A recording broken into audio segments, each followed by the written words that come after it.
All right, so this is going to be a short review of the Pythagorean theorem.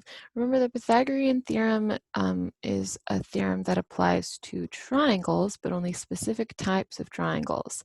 Right triangles, right? Triangles that contain a 90-degree angle, which is usually indicated by a little square in the corner like that. So if you remember back from when we talked about this, there are three sides to a triangle, right? And we label the sides of a right triangle using the letters A, B, and C traditionally, where the C is always the one that matters. It doesn't matter. You could call this one, you could call this B and you could call this A, but I'm not going to. It doesn't really matter though.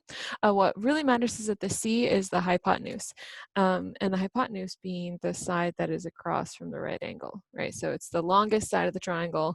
It's the diagonal side. It's hypotenuse. It's across from the right angle. And once we have it labeled like this, where A and B are just the legs, so the two portions that make up the right angle, the Pythagorean theorem says let's switch to the thinner one, A squared plus B squared is equal to C squared. And you can figure this out, like you can prove it a lot of different ways. It's really quite interesting using the idea of like squares being like squares, like legitimate squares, right? And you can talk about the area of this square and the area of this square over here that I don't have space for, and the area of this square that I also don't have space for, and how those the areas of the two smaller squares added together equals the area of the big square. But we're not going to do that because we're not proving things in this class. It's just kind of interesting. So let's go ahead and do a problem seeing how you can use the Pythagorean theorem. So let me go ahead and do this. We will draw a little line. Dot, dot, dot. We'll keep this in our cloud. This is our formula. All right, so let's say, for example, that we have this triangle here. And I'm going to make this side 12 and this side 5. And I'm like, okay, what's the hypotenuse? Well, again, the idea is that we're just going to go ahead and use our Pythagorean theorem here. We're going to substitute in A and B as the legs, 5 and 12. Again, it does not matter which one is which. Addition is, what's that word, commutative? It doesn't matter, right? The thing that really matters is that your x has to be the c, right? So we're going to go ahead and substitute that in. So we'll have 5 squared plus 12 squared is equal to our unknown value x, because that is the hypotenuse, the c squared. Now here we're going to want to follow PEMDAS. So we need to do our exponents before we do our addition, right? So let's go ahead and do so. 5 squared is 25. Remember, squared means multiplying by itself 2 times, so 5 times 5. 12 squared is 144. now we can do our addition. 25 plus 144 is 169. And I picked these numbers because right here what we're going to do is we need to use inverse operations to get the x by itself. The inverse of squaring is the square root. So we're going to take the square root of both sides. And so here these cancel, right? The square and the square root. So we're just going to get x. Let's go ahead and draw another little line so I can keep my work clear. So we're just going to say, okay, on the right-hand side, we just have x.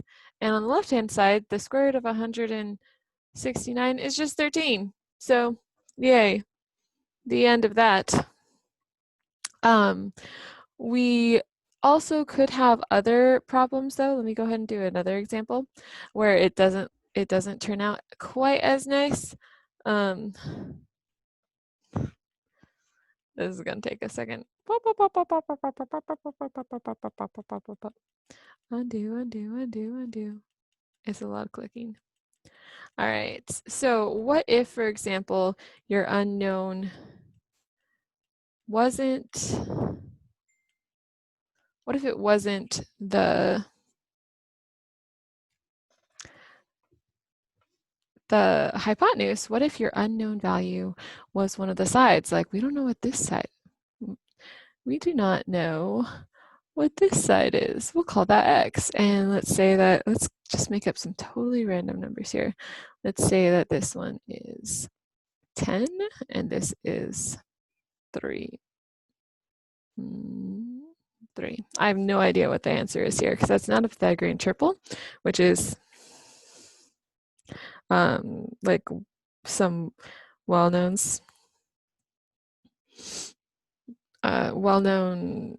integer combinations, so they're all whole numbers, right? So we're going to have to just figure it out.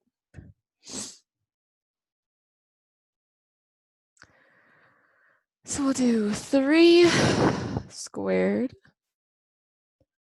plus x squared is equal to 10 squared. And again, all we did here is we used the Pythagorean theorem up here, and we just used our A as 3, B as 6, so you could have switched those, it doesn't matter.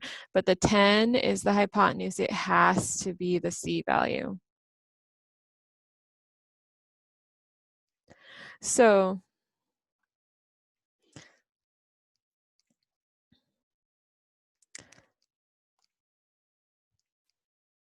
let's take a look here. So here, we can still follow PEMDAS a little bit. We got to do the exponents first. So we'll have our exponent here of 9. Or 3 squared is 9, right? Now here we can't, I'm using the wrong color. Sorry, a little off. 9, and here we can't square x because we don't know what it is, so we're just going to leave that as x squared, but we do know that 10 squared is 100. Now in this case, now we can't just combine our like terms because they're not on the same side of the equal sign, so we're going to have to use our inverse operations to get the x by itself, so we're going to subtract 9 over here on the left, that's 0. That's leaving us with only x squared on the left. Let me go ahead and draw my line down to separate my work. And so we have x squared remaining on the left. 100 minus 9 is 91. And then again, to solve for x, we need to undo the square. So we'll take the square root of both sides. The square and the square root over on the left cancel, and we just get x. Here with 91, we can try and factor it. This is where you might want to get out a calculator. It's not even because it doesn't end in an even number.